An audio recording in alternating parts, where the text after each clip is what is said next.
Good morning students. जैसा कि हमारे सामने नोटिफिकेशन आ चुका था यूपी ट्रिपल एस सी लेखपाल भर्ती परीक्षा का, तो उसी के मद्देनजर आज से हम लोग अपने चाणक्य कोचिंग एकेडमी में कंपटीशन लेवल एग्जाम के लिए यूपी ट्रिपल एस सी जो लेखपाल भर्ती परीक्षा आई है, इसके लिए जो हमारा जो बेसिक स्टडी है उसको हम लोग एक एक करके टॉपिक बाई टॉपिक हर दिन को समझेंगे।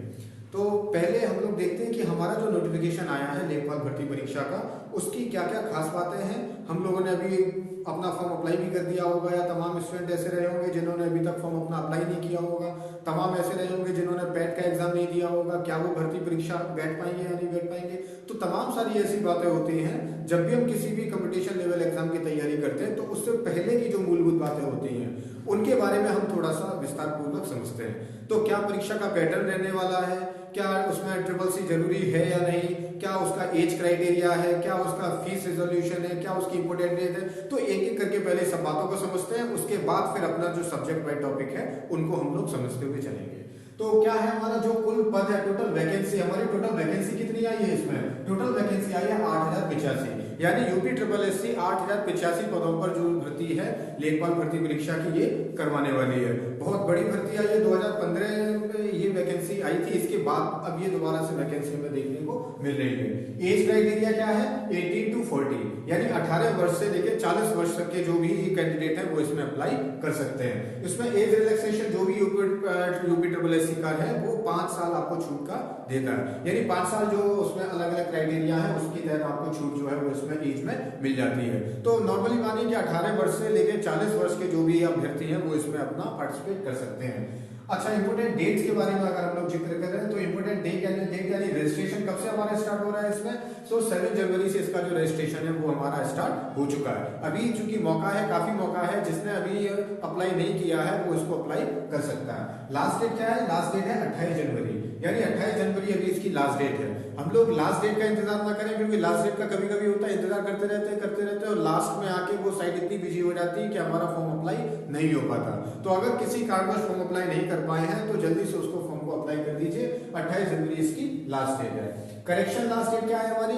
करेक्शन लास्ट डेट है 4 फरवरी 2022, यानी 4 फरवरी तक अगर कोई त्रुटि इसमें हो गई है, कोई कंडीशन इसमें है, तो उसको देखते हुए 4 फरवरी तक आप अपना जो करेक्शन है वो इसमें कर सकते हैं। आपने ये भी देखेंगे कि जब आप अपना फॉर्म फिल करेंगे तो बीच में जो कुछ अभ्यर्थी है जिनका फॉर्म पहले से फिलअप होके आता है, पेट के जो अभ्यर्थी है जिनका पहले से रजिस्ट्रेशन है, जब आप अपना रजिस्ट्रेशन नंबर उसमें डालते हैं तो हमारा फॉर्म पहले से ही फिल उसमें रहता है। तो एक बार फिर से उसको रीचेक कर देंगे और फिर अगर कोई करेक्शन है तो उसके फॉर्म में करेक्शन हम अपना 4 फरवरी तक करा सकते हैं।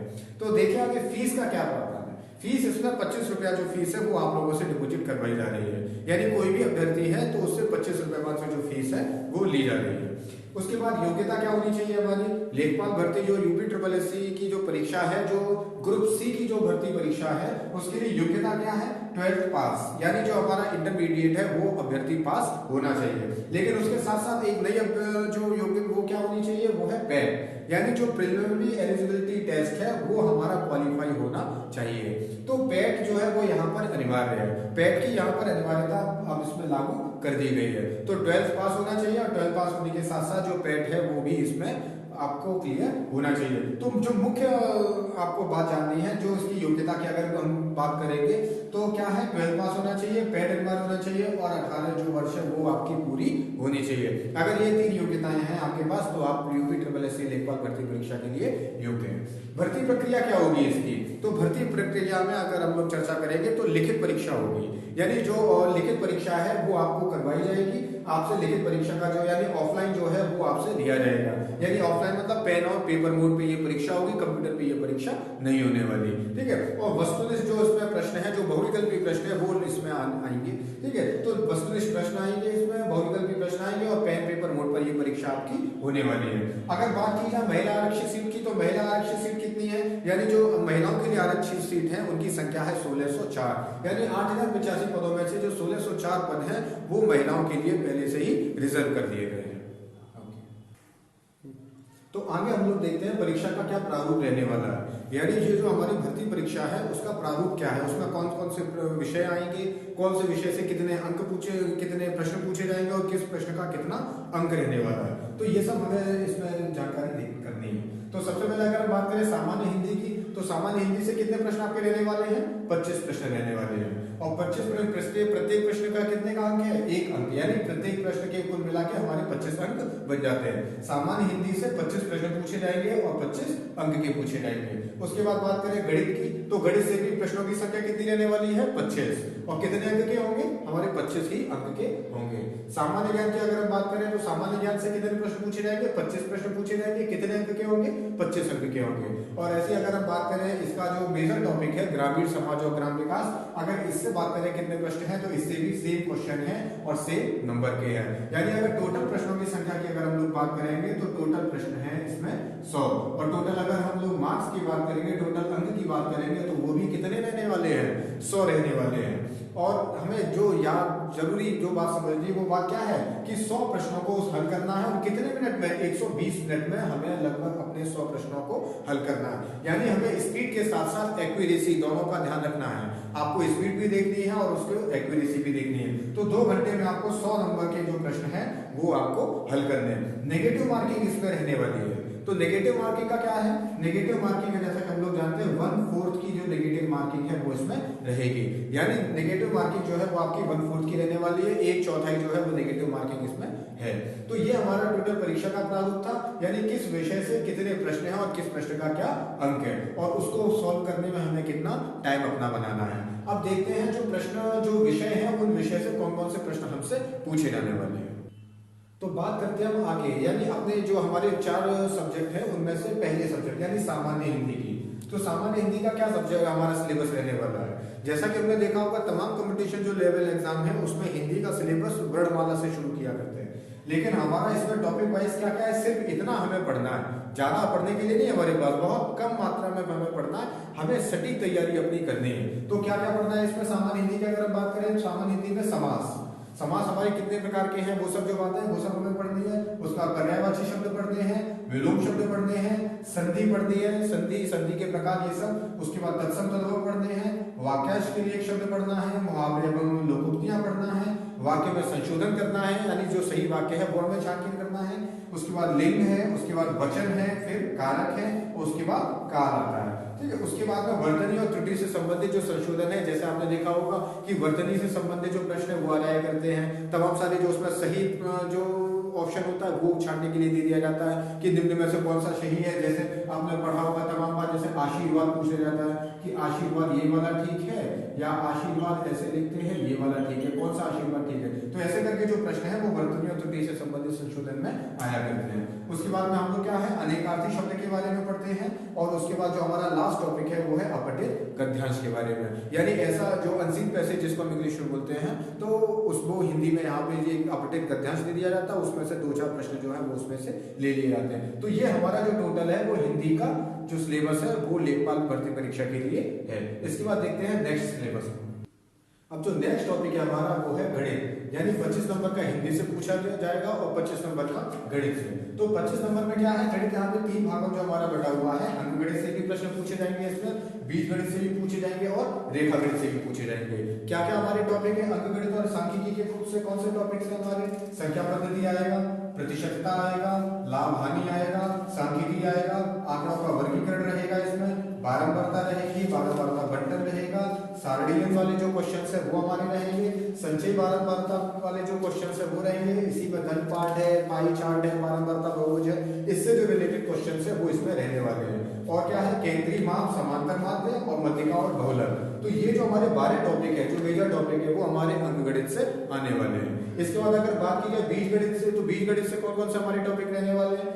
एलसीएम और एचसीएफ। जो हम एलसीएम और एचसीएफ की चर्चा करते हैं तो वो रहेगा और उनमें आपस में कौन सा बॉन्डिंग है, कौन सा संबंध है, उनकी चर्चा हम लोग करेंगे। दूसरा है युगपत समीकरण की, तीसरा है द्विघात समीकरण रहेगा और चौथा गुणनखंड यानी फैक्टर, इसके जो क्वेश्चन है वो रहेंगे। और पांचवा जो हमारा लास्ट टॉपिक है इसका बीजगणित का वो रहेगा क्षेत्रफल का।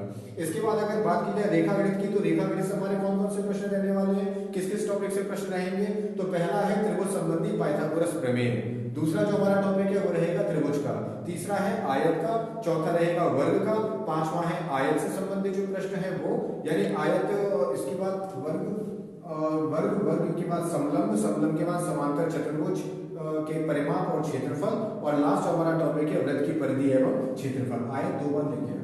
तो उसके बाद जो हमारे 7 टॉपिक हैं, तो अब बचे हमारे 6 और 7, यानी जो 7 टॉपिक है वो हमारे रेखागणित से रहने वाले हैं। तो ऐसे हमें देखना है अंकगणित से 12 जो टॉपिक हैं उनको हमें शॉर्ट आउट करना है, बीजगणित से जो 5 हमारे जो टॉपिक हैं इनको देखना है, और जो रेखागणित से 7 टॉपिक है वो हमें इसमें क्लियर करना है। आगे देखते हैं अपने जो लास्ट 2 टॉपिक हमारे बचे, 2 सब्जेक्ट बचे हैं उनके बारे में। तो सामान्य ज्ञान, जैसा कि देखने में हमें बहुत छोटा लगता है लेकिन इसके टॉपिक बहुत बड़े बड़े हुआ करते हैं। पहला है भारत का इतिहास। अब इतिहास ओर से लेके छोर तक का पूरा इतिहास, अब पता नहीं कहां से कहां तक का इतिहास इसमें रखा गया है, ठीक है ना। लेकिन जो एक मेजर जो हमारे टॉपिक है उनको हम लोग इसमें शॉर्ट आउट करने वाले हैं। उसके बाद है भारतीय राष्ट्रीय आंदोलन, यानी जो हमारे राष्ट्रीय आंदोलन चले थे उनका जिक्र है यहाँ पर। राष्ट्र और अंतर्राष्ट्रीय महत्व की घटनाएं, यानी जो समसामयिक घटना है, करंट अफेयर्स वगैरह, उनकी चर्चा है। सामान्य विज्ञान, तो ये हमारा जो जीएस का टॉपिक है उसमें हमारा जो सामान्य विज्ञान है उससे, यानी फिजिक्स, केमिस्ट्री, बायोलॉजी, इनसे जो रिलेटेड जो सामान्य क्वेश्चंस है वो इसमें रहने वाले हैं। भारतीय राज्य व्यवस्था यानी इंडियन पॉलिटी से जो क्वेश्चंस है वो रहने वाले हैं। भारतीय अर्थव्यवस्था, इंडियन इकोनॉमिक्स से जो प्रश्न है वो रहने वाले हैं। भारत का भूगोल और विश्व का भूगोल एवं जनसंख्या, यानी इसमें इंडियन ज्योग्राफी के बारे में भी पूछा जाएगा आपसे, और वर्ल्ड ज्योग्राफी के बारे में भी जो सामान्य प्रश्न है वो इसमें रहने वाले हैं। और जो मुख्य बात है इसमें वो क्या है, उत्तर प्रदेश की अपेक्षित जानकारी, यानी आप ये जो एग्जाम देख रहे हैं वो यूपी ट्रिपल एससी का है। यूपी ट्रिपल एससी अगर करती तो जाहिर सी बात है कि उत्तर प्रदेश की जो सामान्य जानकारी है वो अपेक्षित जानकारी आपसे मांगेगा। उसके बाद है कंप्यूटर का प्रारंभिक ज्ञान, यानी जो आपसे ट्रिपल सी की इसमें कोई अनिवार्यता तो नहीं है लेकिन कंप्यूटर का जो प्रारंभिक ज्ञान है वो आपको जरूर होना चाहिए, क्योंकि उससे जो प्रश्न है वो इसमें 101% रहने वाले हैं। तो इतना जो हमारा एक टॉपिक है वो इसमें जीएस में रहने वाला है सामान्य ज्ञान से, और जिसमें 25 नंबर का जो प्रश्न है वो हमारा रहेगा। इसके बाद बात करें हमारे लास्ट टॉपिक की, तो ग्राम्य समाज एवं विकास, यानी ग्राम्य समाज और विकास से कौन कौन से जो हमारा ग्रामीण परिवेश है उससे रिलेटेड जो प्रश्न है वो रहने वाले हैं। कौन कौन से टॉपिक है, ग्राम्य विकास एवं प्रशासन, यानी ग्राम्य विकास का, डेवलपमेंट का और जो एडमिनिस्ट्रेशन है उसके बारे में हमें पढ़ना है। ग्राम्य विकास कार्यक्रम, यानी जो योजनाएं चलती हैं उन योजनाओं के बारे में हमें ज्ञान प्राप्त कर, मतलब जो प्रोग्राम चलते हैं और जो योजनाएं हैं उनकी दोनों के बारे में हमें देखना है, यानी जिला स्तर पर जिला योजनाएं देखनी है और जिला स्तर जो मशीनरी वगैरह है, पशुपालन वगैरह, तो इनके बारे में हमें देखना है। ग्राम्य विकास शोध प्रणालियां, इनके बारे में हमें इसमें जो प्रश्न है वो देखने हैं। ग्राम्य विकास और भूमि सुधार, यानी भूमि सुधार से जो प्रश्न है वो इसमें रहने वाले हैं।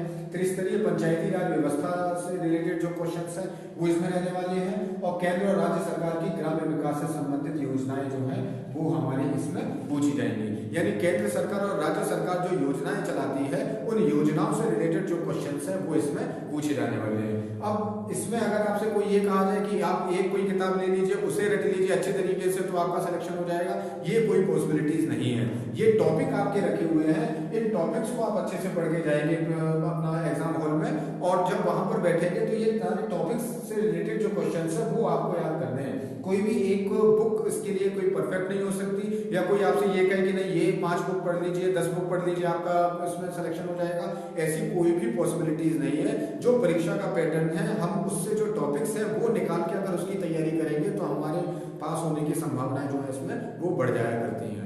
अब हम डेली इसमें जो टॉपिक है उन टॉपिक से रिलेटेड जो हमारा जो क्लास रहने वाली है वो इसमें डेली कंटिन्यू करने वाले हैं। तो अब जो चाणक्य कोचिंग अकेडमी में लेखपाल भर्ती से रिलेटेड जो परीक्षा हमारी आ रही है, यानी यूपी ट्रिपल एससी की जो परीक्षा है उसकी तैयारी हम लोग यहाँ पर अच्छे स्तर से करने के लिए आगे से कंटिन्यू करेंगे। तो नेक्स्ट जो हमारी क्लास रहेगी वो मैथ की रहेगी, और जो जीएस की क्लास है वो इसमें शामिल करेंगे। तो इससे रिलेटेड और भी जो हमारी आगे जो वीडियो आने वाली है वो अपने मोबाइल पे लेने के लिए हमारे चैनल, यूट्यूब चैनल जो चाणक्य कोचिंग अकेडमी है उसको लाइक कीजिए, सब्सक्राइब कीजिए और अपने दोस्तों के पास शेयर भी कीजिए।